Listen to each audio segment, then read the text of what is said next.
माता कुंती का चरित्र भारतीय नारी के उस स्वरूप का मनोवैज्ञानिक चित्रण है जिसे अनजाने में किए हुए ऐसे कार्यों के लिए न केवल लोक अपवाद का विषय बनना पड़ा, बल्कि अपने व्यक्तिगत जीवन में भी उन्हें कई प्रकार के संघर्षों का सामना करना पड़ा।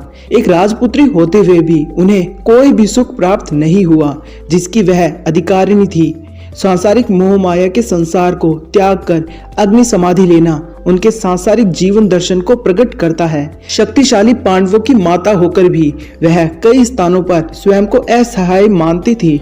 जहां पुत्र प्रेम के कारण वह अपने अन्य पुत्र कर्ण के साथ अन्याय कर बैठती है और उनका चरित्र कई स्थानों पर विवादास्पद भी हो जाता है। तो आइए हम माता कुंती के जीवन चरित्र के बारे में जान लेते हैं।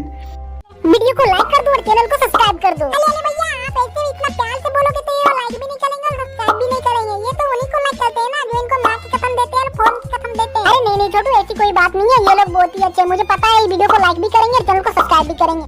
माता कुंती यदुवंश के राजा सूरसेन की पुत्री थी। बचपन में उनका नाम प्रथा था। राजा सूरसेन के फुफेरे भाई कुंती भोज निसंतान थे। उन्होंने कुंती को गोद लेकर उसका लालन पालन किया। एक बार कुंती ने अपने यहाँ पधारे हुए ऋषि दुर्वासा की ऐसी सेवा की कि उससे प्रसन्न होकर उन्होंने उससे वरदान मांगने को कहा। दुर्वासा ने कुंती को वर देते हुए कहा, मैं तुम्हें एक ऐसी देवी मंत्र दे रहा हूँ जिसके प्रयोग से तुम किसी भी देवता को आमंत्रित कर सकती हो और इसका प्रयोग आवश्यकता पड़ने पर ही करना। कुंती ने कुमारी अवस्था में कौतूहलवश प्रकृति के तेजस्वी देवता सूर्य का ध्यान किया। वरदान के अनुरूप उसे सूर्य जैसे तेजस्वी बालक को जन्म दिया। लोक अपवाद के भय से एकांत साधना का बहाना बनाकर वह 1 वर्ष महल में कैद रही। विश्वास पात्र दासियों की सहायता से उसने पुत्र को, जो कालांतर में कर्ण कहलाए, को जन्म देकर नदी में बहा दिया। हस्तिनापुर के राजा विचित्रवीर्य के छोटे पुत्र पांडु से उसका विवाह हुआ। पांडु के बड़े पुत्र धृतराष्ट्र अंधे थे। पांडु ने अपना पराक्रम से अनेक राज्यों को जीता था। वह हमेशा अपनी दोनों पत्नियों कुंती और मांद्री के साथ हिमालय में रहा करते थे। पांडु अस्कमात वर्ष क्षय रोग के शिकार हो गए और संतान उत्पत्ति के लिए अयोग्य हो गए। अंततः कुंती ने दुर्वासा के वरदान से 3 पुत्रों को प्राप्त किया, जो युधिष्ठिर, अर्जुन तथा भीम थे। पांडु की दूसरी पत्नी माद्री ने कुंती के वर की सहायता से अश्विनी कुमारों का ध्यान किया तो उससे नकुल और सहदेव उत्पन्न हुए। राजा पांडु की मृत्यु के बाद कुंती और माद्री दोनों ही सती होना चाहती थी, किंतु माद्री ने कुंती को अपने दोनों पुत्रों का भार सौंप दिया और वह पांडु के साथ सती हो गई। कुंती बहुत परोपकारी थी। एक बार एक ब्राह्मण ने कुंती को नरभक्षी वक्र राक्षस के अत्याचार के बारे में बताकर उससे मुक्ति मांगने का उपाय पूछा। कुंती ने भीम को उस राक्षस का संहार करने को भेजा और शक्तिशाली भीम ने उस राक्षस को मार डाला। महाभारत के युद्ध के समय कुंती अपने पुत्रों के मरने के ख्याल से सिहर उठती थी। उसने कृष्ण की सहायता से दुर्योधन को संधि प्रस्ताव भेजा था ताकि युद्ध ही ना हो, किंतु दुर्योधन ने उसे ठुकरा दिया।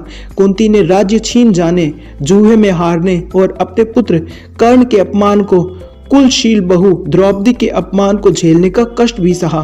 कुंती ने भी द्रौपदी के अपमान का प्रतिशोध लेने हेतु पांडवों से कहा था।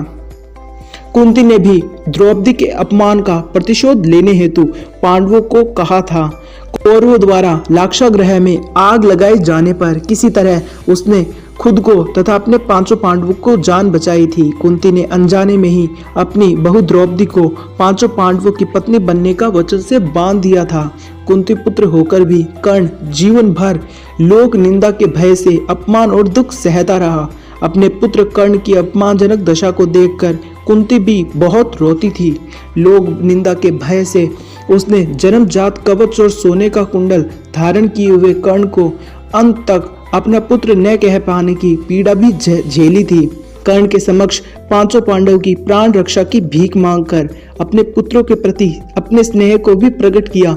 उसने युद्ध प्रारंभ होने से पहले ही कर्ण से 5 पुत्रों की प्राण रक्षा करने का वचन मांगा था। इसके बदले में उसने कर्ण को एक अभिशापित वचन दिया था, यह अपराध बोध जीवन भर उसे सतलाता है। महाभारत के युद्ध में पांडवों की विजय के बाद उन्हें जब हस्तिनापुर का राज्य मिला, तब कुंती 15 वर्ष तक राजमाता के रूप में सुख भोग कर गांधारी धृतराष्ट्र के साथ वन चली गई। जाने से पूर्व उसने द्रौपदी के सम्मान की हर समय रक्षा करने का वचन तथा दुर्भाग्यशाली पुत्र कर्ण की मृत्यु के बाद प्रत्येक वर्ष उसके श्राद्ध कर्म को विधिवत करते रहने का पांडवों से वचन लिया और वनवास का कष्ट सहते हुए वैराग्य की साधना पूर्ण कर अपने अंतिम समय में स्वयं को अग्नि को समर्पित कर दिया। जब हम माता कुंती के जीवन को देखते हैं तो हमें पता चलता है कुंती का संपूर्ण जीवन विसंगतियों से भरा पड़ा था। अनजाने में सूर्य का आह्वान कर उसने सूर्य पुत्र कर्ण को जन्म तो दे दिया, किंतु उसे पुत्र कभी नहीं कह सकी। कर्ण अभिशप्त जीवन जीता रहा। कर्ण को अभिशप्त जीवन जीते देखकर इसी पीड़ा में आजीवन घुलती रही। अपने समस्त पुत्रों के बदले में कर्ण का बलिदान उसके लिए बहुत कष्टदायक था। उसने समय और परिस्थितियों के अनुरूप अपने विचारों और कार्यों में संतुलन बनाए रखा। महाभारत के अन्य पात्रों की तरह माता कुंती ने भी अनेक कष्टों को झेला था।